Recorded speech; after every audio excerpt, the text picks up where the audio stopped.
முன்னாள் முதலமைச்சர் ஜெயலலிதா அப்போலோவில் கிட்டத்தட்ட 75 நாட்கள் சிகிச்சை அளிக்கப்பட்டு வந்த நிலையில் நேற்று முன்தினம் சிகிச்சை பலனின்றி உயிர் பிரிந்தார் என்பது நம் அனைவரும் அறிந்த ஒன்றுதான்.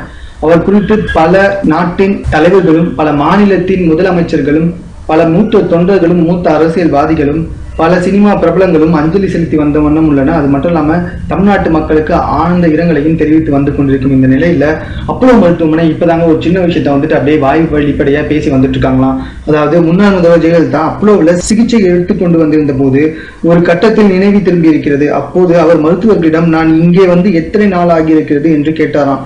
டாக்டர்கள் அதற்கு பதில் சொன்னவுடன் ஐயோ இவ்வளவு நாள் ஆகிடுச்சா, மக்கள் என்னை பற்றி என்ன நினைப்பார்கள், உடனே என் புகைப்படத்தையும் அறிக்கையையும் வெளியிட ஏற்பாடு செய்யுங்கள் என்றாராம் ஜெயலலிதா. இதை யாரிடமாவது சொல்ல வேண்டும் என்று குழம்பி போன டாக்டர்கள் அந்த அறையை விட்டு வெளியே வந்து சசிகலா தரப்பினரிடம் சொல்லியிருக்கிறார்கள்.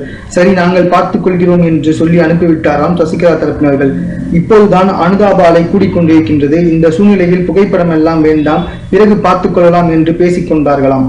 அதன் பிறகு சில நாட்களில் ஜெயலலிதா உடல்நிலை மீண்டும் மோசமடைந்திருக்கின்றது. அவரது கடைசி ஆசையை நிறைவேற்றாமல் செய்துவிட்டது சசிகலா தரப்பு என்று அப்போலோ டாக்டர்கள் எல்லாம் வெளிப்படையாவே இப்போ பேச ஆரம்பிச்சிருக்காங்களாம். இது குறித்து பார்த்தா நம்ம எல்லாருமே கிட்டத்தட்ட கடந்த 75 நாட்களுக்கு முதல்வரோட புகைப்படம் வேணும், ஆடியோ வேணும், வீடியோ வேணும், அறிக்கை வேணும் கேட்டிருந்ததுக்கு சசிகலா தான் இதெல்லாம் வெளியிடக்கூடாது அப்படின்னு சொல்லி முடிவெடுத்திருக்காங்க அப்படின்னு சொல்லிட்டு டாக்டர்கள் எல்லாமே கொஞ்சம் வெளிப்படையா இப்போ அப்போலோ மருத்துவமனைக்குள்ள பேசி வந்துட்டு இருக்காங்களாங்க. மேலும் இது குறித்த செய்திகளை உடனுக்குடன் தெரிந்து கொள்வதற்கு எங்களுடைய சேனலை சப்ஸ்கிரைப் பண்ணுங்க. இந்த வீடியோ பிடிச்சிருந்தா லைக் பண்ணுங்க. உங்களுடைய கருத்துக்கள் எதுவும் இருந்தாலும் பரவாயில்ல, எங்களுக்கு கமெண்ட் பண்ணுங்க. தேங்க்யூ.